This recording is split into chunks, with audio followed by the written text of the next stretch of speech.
Hi there. Hello, and welcome to the stock. I'm going to be sharing with you guys a little bit about my journey in software engineering, and I'm excited to walk you through it. So, my name is Darren, and this talk is geared for young tech enthusiasts considering to get into engineering and building applications and getting into tech. So I'm 29 years old and I've been coding since I was 12. And that's technically also the audience that I'm gearing towards. It's people who are like 10 years old, 12, 13, 14 years old. And I'm really happy and I'm excited to share with you some of my insights on the journey of becoming a software engineer. And we are all students studying the same thing, software engineering. And we only have years of differences between each other. But we are all students, and students make mistakes and learn from each other. So today I have the pleasure of sharing with you some short stories and some mistakes from my life. So, a little bit about myself. A big part of me is that I love to learn.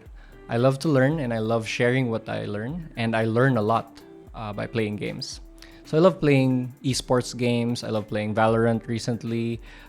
For a longest time, I've been playing a lot of Dota 2. I recently just got into Fortnite, which is very cute and fascinating.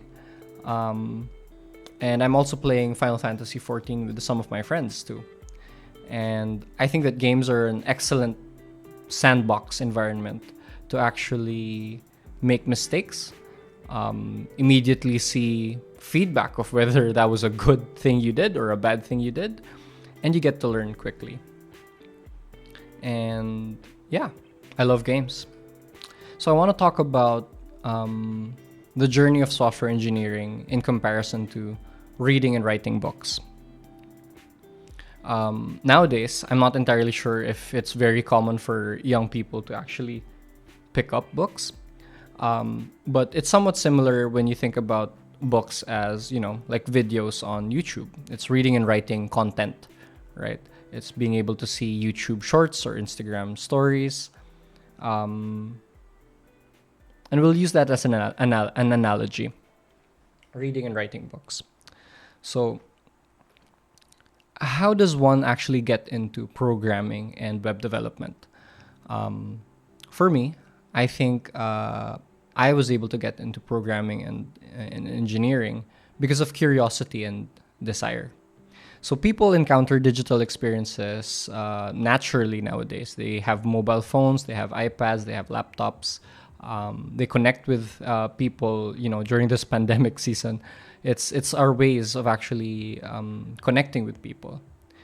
For me, back then, I got introduced into digital things because of games, and I loved playing games. So when I was 12, I started playing this game, this MMORPG, and it was fun. I was grinding it out. I was getting stronger and everything. But then there was a point where I realized that there were some things going on in the background. There was politics happening. There were favoritism being done by the administration. There were things that felt unfair to me, and it didn't really feel good. So I was like, I don't like that. I would rather just make my own place, right? Make my own place, make my own community, where me and my friends can actually thrive and play games. So that young person focused on finishing all of his homework in school, so that when he gets home, he can actually spend time talking to strangers and asking about how to actually make a game. And yeah, um, I needed to understand how to get started, and that's what I did. Started looking into places and people that I can talk to, and eventually, after some iterations, I learned how to make a for loop and everything. Um, I was able to build the game, and when I had my own space, my own game that people played in, um, I realized there is a big responsibility when it comes to taking care of your space, administrating in your space.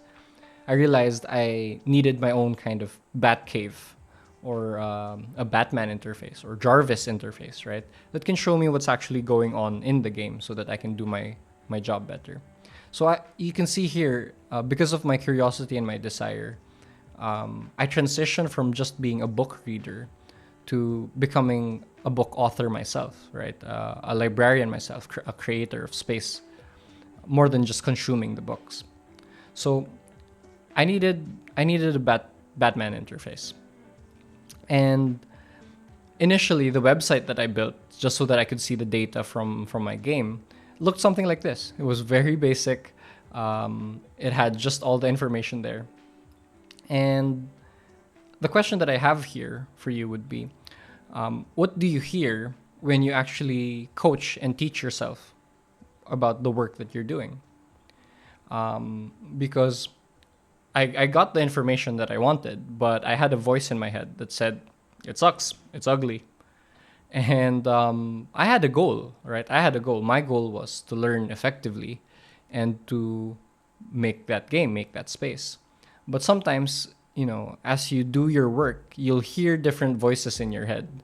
And sometimes it's true, and sometimes it's not true. So, for example, here, like with that kind of interface that I had, I was telling myself, I know what good looks like. It's not like this. And that is true. Like, this doesn't look good. But that wasn't particularly a helpful truth, right? It was a truth that weighs me down. That this doesn't look good. If you focus on that, it's not going to be helpful. I could have done better. This is disappointing. That's also true. I did feel disappointed because I wanted to make it beautiful. I wanted to make it excellent.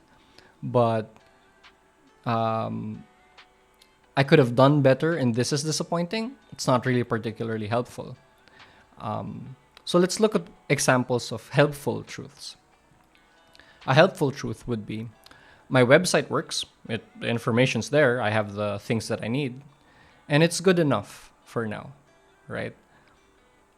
That's helpful. That's helpful because it reins in, perfection, wanting to be perfect, wanting to be, extremely great, and brings it down to excellence, which is, put in what's the good work today, and that's good enough. We can work on it again tomorrow.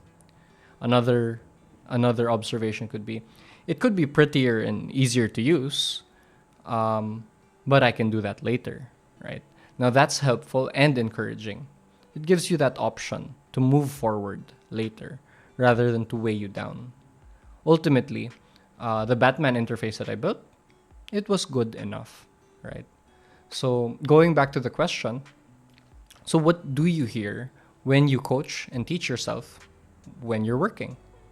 And if you are a book reader, if you are a book lover, what you should carry would be books.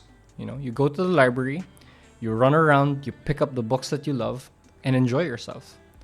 Don't get into the library carrying things that will weigh you down. Don't carry rocks.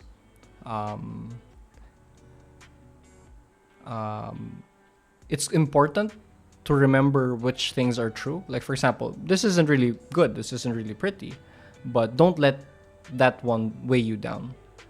So focus on what you truly enjoy, right? Curiosity and desire. So I have a question here, which I'll answer at the end of this talk. When do you guys think I recognized this mistake? Did I recognize and, learn from and master, overcome this mistake at 12 years old, at 15, at 20? Right? When do you think I've recognized this mistake? I'll answer that at the end of the talk. So, at some point, I transitioned from just playing games to making games. At some point, you get to ask yourself the question, why do we do the things that we actually do? And initially, when you look at this bookshelf, right, we realize that you might come in and you might be like, okay, I want books. I want to read books because you're a book reader.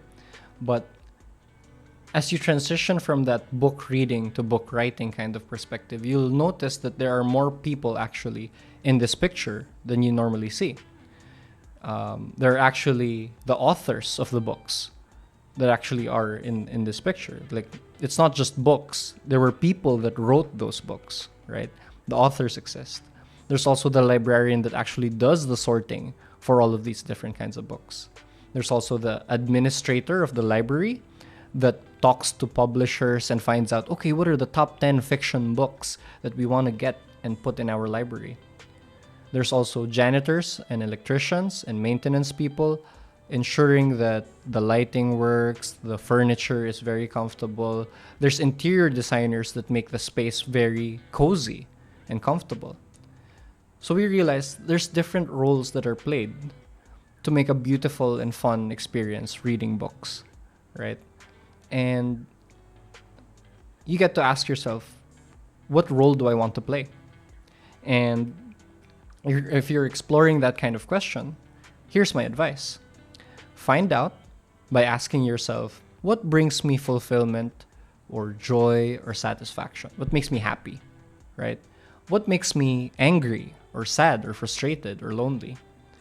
Those emotions of yours will help you understand what things you actually care about, what things you actually value. And using these emotions of yours will help you understand yourself better. And I think this is a general advice that I have for young men specifically, because I think young women, girls, they're able to explore their emotions better and talk about their emotions a lot easier as compared to young men. So for young men who are learning how to respond, not react to their emotions, I want to share that the mastery of emotions is not the absence of or the repression of emotions. It's not that you're not allowed to cry. It's understanding why you're crying, right? It's understanding what hurt you and weaponizing that emotion as a compass. If you cried because your best friend was hurt, then you understand that friendship and loyalty is important, right? Protecting the people in your care, that's important to you. So it is in weaponizing your emotions as a compass, right? Something that gives you direction, that enables you to discern your truths and to steer yourself. That's going to give you some clarity on why you would want to do the things you want to do, or finding out what it is you want to do. It'll give you some directions. So I'll probably end with this mental model in my talk. This is like the second to the last slide. This is a mental model that I wrote down, and it's called priorities. And it's a very simple map for young software engineers. It's a mental model, or it's a map, so that you don't get lost, right? If you remember a while ago, the mistake I was sharing, well, it gets the job done, but it's not pretty, right? It's not helpful. This mental model breaks it down simply. Number one, if you're an engineer, if you're a young software engineer, you're learning tech, the first thing that you normally do is you have to understand what the problem is, right? You have to understand what the problem is, understand what you want to accomplish, and know the things that you know and you don't know. It starts with understanding. Once you understand what it is you're trying to accomplish, then you figure out, okay, how can I make it work? Right? How can I make it work? And that's literally what the picture I sent a while ago, right? The very simple HTML table. That works. I get to see the information. Okay, great, right? That's what you want to focus on first, rather than focusing on, is it pretty? Is it very optimized? When I say optimized or usable, it's like, do I download all of the data fast enough? Those are things you can think about later, right? And you want to focus first on something manageable, something that you can conquer, right? And gain some level of mastery, and before you move on to the next level of priority. So initially, a lot of us engineers were like, okay, build, build, build, make it work. And sometimes it's not always correct, right? It works every other time, right? But it doesn't work all the time. And this is the part where you want to like get better and push yourself to not just make things work, but also to make things correct. It's ensuring that in all cases, it is sound, right? And once everything is correct, then maybe you can push it further and say, okay, now that everything's correct, maybe I can make it faster, right? Or maybe I can handle more transactions or more things, more customers, more players in the game, right? Um, and later on, you can think about things like, can we make it even prettier, right? So this is a map. It's my own personal map that I used as I was growing. And other people will have their own set of different values, set of different priorities, and that's fine. But this is a map that you can use to protect yourself from those kinds of mistakes or burdens or heavy rocks that you might find yourself carrying. Just focus on what's manageable. Just keep your attention there. That's what's going to carry you forward. So thank you. That covers the whole talk that I wanted to share. I got to talk a little bit about myself, who I am, things I love, games, learning, and I was able to share with you some short stories about my journey in software engineering, some mistakes that I had, and how I responded to them when I was younger, and really interesting questions. I think that's generally what this workshop was like. I have a lot of interesting questions for you, and I hope you get to ponder about them for some time. If you want to talk about it, you can connect with me later on my social media. And I also presented with you a map on journeying as a software engineer. So I want to share this quote of mine, this quote by Francis Bacon, one of my favorite quotes. It goes, "Reading makes a full man, writing an exact man, and conference a ready man." And you might be in that stage of your life where you are in school and you're listening to your elders and to your adults, and you're just reading a lot of things. You're reading, you're absorbing, you're observing different people, and that fills you up with a lot of information, and that's great. I highly recommend, though, that you also practice writing. This might not just be about reading code and writing code. This might also be writing and journaling your thoughts. That's going to give you some idea on the things that you have observed. You'll understand yourself better, understand your emotions, maybe, if you write about them. And at some point later down your life, you'll find that you're able to synthesize your thoughts a lot better. You'll be able to agree and disagree with people on the spot. And that takes time, but you'll get there. And to get there, it's being able to synthesize your thoughts by writing them down first. So that's what I hope for you. And I hope for a lot of the different people that I work with every day. It's that practice of reading, writing, and discourse. So yeah, a while ago at the start, somewhere in the middle of this talk, I said, when do you think I learned or mastered that mistake or mastered that lesson, right?